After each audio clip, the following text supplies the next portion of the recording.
Marwari media आप देख रहे हैं। आज है 14 सितंबर 2025 रविवार का दिन, हिंदू तिथि आश्विन माह की अष्टमी। नजर डालेंगे आज की बड़ी खबरों पर। शुरुआत करेंगे देश की बड़ी खबर के साथ। सबसे पहले तो बड़ी खबर देखिए, नेपाल में अब पूरा मामला शांत हो गया है। पीएम मोदी ने शनिवार सुबह नेपाली, हिंदी और अंग्रेजी में सोशल मीडिया पर पोस्ट करते हुए नेपाल की नई प्रधानमंत्री सुशीला कार्की को शुभकामनाएं दी। मोदी ने कहा, नेपाल की अंतरिम सरकार की प्रधानमंत्री के रूप में पदभार ग्रहण करने पर सुशीला कार्की को हार्दिक बधाई। भारत नेपाल में अपने भाइयों और बहनों की शांति, प्रगति और समृद्धि के लिए पूरी तरह प्रतिबद्ध है। आगे बढ़ेंगे, देश की एक और बड़ी खबर। पीएम मोदी ने शनिवार को मिजोरम की पहली रेल लाइन बेराबी साइरंग का उद्घाटन किया। 51 किलोमीटर लंबी बेराबी साइरंग रेलवे लाइन के जरिए मिजोरम की दिल्ली, गुवाहाटी और कोलकाता से सीधी रेल कनेक्टिविटी हो गई है। वैसे आपको बड़ी जानकारी दे दूं, इस रेलवे रूट में 45 सुरंग, 88 छोटे और 55 बड़े ब्रिज है। इसके अलावा 114 मीटर ऊंचा देश का दूसरा पियर ब्रिज भी है, जो कुतुब मीनार से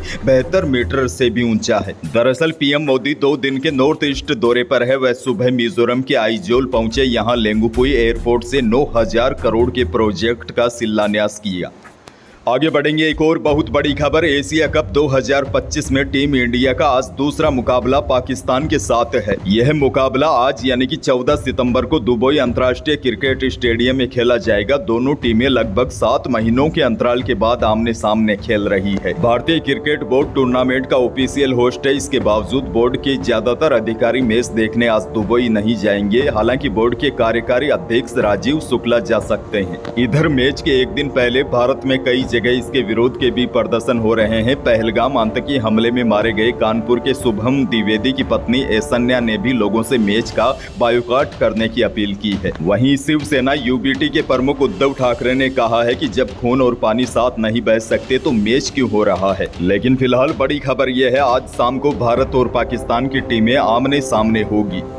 बहरहाल आगे बढ़ेंगे, राजस्थान से बड़ी खबर। जयपुर एयरपोर्ट पर सऊदी अरब से आए यात्री के अंडरगारमेंट में 2 करोड़ का सोना मिला। डायरेक्टरेट ऑफ रेवेन्यू इंटेलिजेंस यानी कि डीआरआई ने पैसेंजर के अंडरवेयर से पेस्ट के रूप में छिपाए गए 1.949 किलो सोना बरामद किया। वहीं डीआरआई ने शनिवार को आरोपी को कोर्ट में पेश कर जेल भी भेज दिया है। आरोपी सऊदी अरब के जेद्दा से तस्करी कर सोना लाया था। जयपुर इंटरनेशनल एयरपोर्ट पर शुक्रवार रात जांच के दौरान यह व्यक्ति पकड़ा गया। यह व्यक्ति 2 करोड़ रुपए का सोना अपनी अंडरवेयर में छुपा कर लाया था।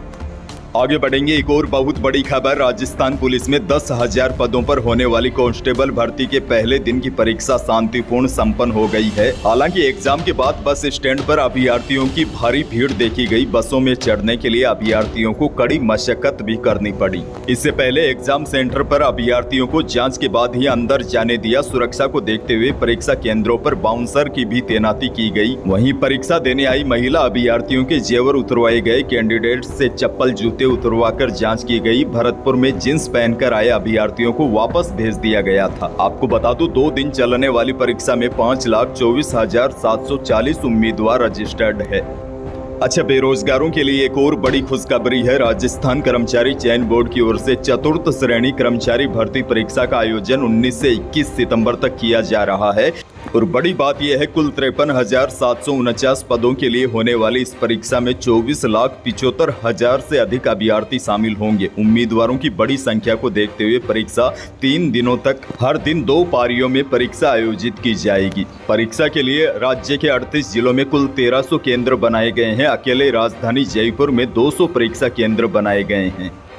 आगे बढ़ना होगा, एक और बड़ी और काम की खबर। राजस्थान में छोटे बच्चों के आधार कार्ड बनाने और अपडेट करवाने की गति काफी धीमी है। Unique identification authority of India और राज्य स्तरीय सलाहकार बोर्ड की बैठक में यह जानकारी सामने आई है कि प्रदेश में 1 करोड़ से ज्यादा बच्चों का आधार अपडेट भी नहीं है। अब मुख्य सचिव सुधांशु पंत ने इस मामले पर ध्यान देते हुए चिकित्सा, शिक्षा, महिला एवं बाल विकास विभाग, भारतीय डाक विभाग सहित कई विभागों को प्रदेश भर में विशेष शिविर लगाकर इस कार्य को प्राथमिकता से पूरा करने के निर्देश दिए हैं। माता पिता के आधार, अन्य पहचान पत्र को भी इससे लिंक किया जाएगा। देखिए होता क्या है, छोटे बच्चे यानी कि 1 से लेकर 5 वर्ष के आधार कार्ड बनाते समय बायोमेट्रिक जानकारी जैसे फिंगरप्रिंट, आइरिस स्कैन नहीं ली जाती। इसीलिए जब बच्चा 5 से 15 वर्ष की आयु हो जाती है तो इसके बाद इनके आधार कार्डों को अपडेट करना आवश्यक हो जाता है।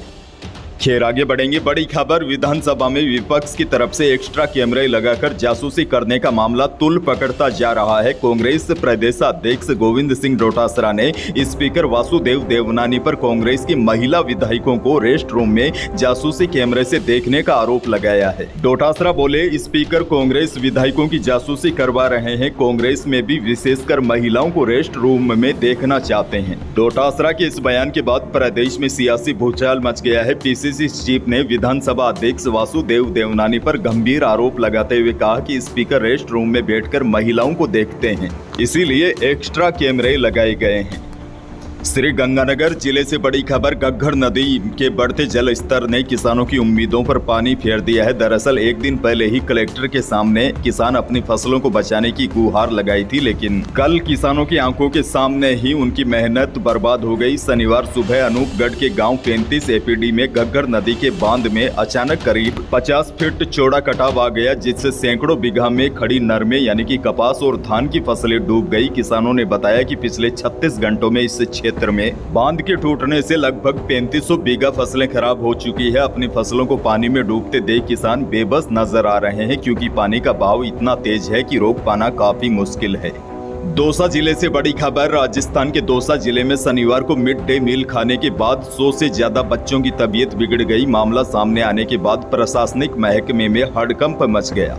इस घटना से ग्रामीणों में आक्रोश व्याप्त है। ग्रामीणों ने सरकारी स्कूल में मिड डे मील खाने को लेकर स्कूल प्रशासन पर लापरवाही का गंभीर आरोप लगाया है। ग्रामीणों ने बताया कि आलू की सब्जी खाने के बाद बच्चों की अचानक तबीयत बिगड़ गई। वहीं मामले की गंभीरता को देखते हुए अब अतिरिक्त जिला कलेक्टर ने ग्रामीणों को आश्वासन दिया है कि पूरे मामले की जांच करवाई जाएगी।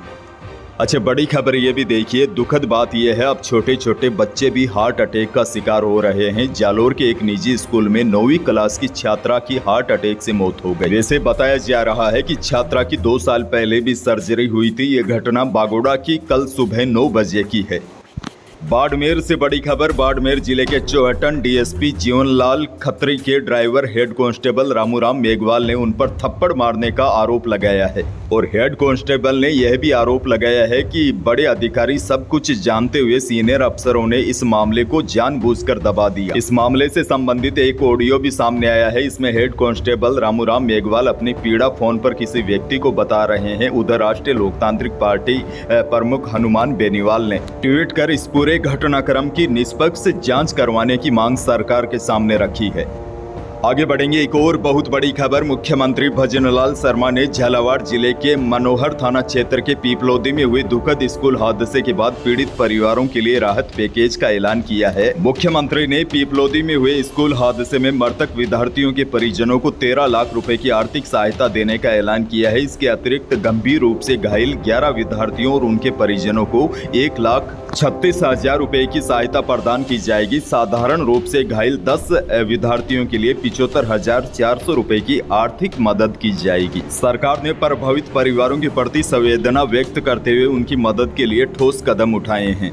आगे बढ़ेंगे। बड़ी खबर देखिए, ग्लोबल वायदा बाजार की तेजी के असर से जयपुर सराफा बाजार में शनिवार को चांदी 500 रुपए बढ़कर 1,31,700 रुपए प्रति किलो रही। हालांकि इसके विपरीत शुद्ध सोना 100 रुपए कम होकर 1,12,700 रुपए प्रति 10 ग्राम रहा और जेवराती सोना भी 100 रुपए फिसलकर 1,05,100 रुपए प्रति 10 ग्राम रहा।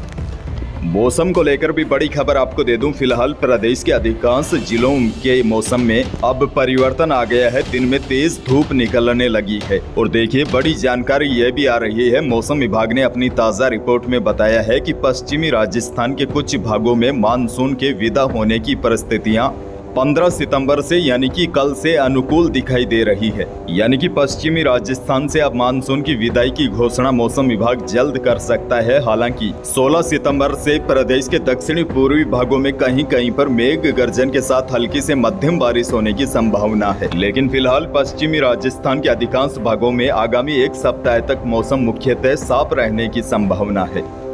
तो यही थी प्रदेश और देश की आज की कुछ बड़ी और महत्वपूर्ण खबरें। वीडियो को लाइक करना बिल्कुल न भूलिए और चैनल पर नए हैं तो सब्सक्राइब जरूर कीजिए ताकि आप अपडेट रहे बड़ी और काम की खबरों से। धन्यवाद।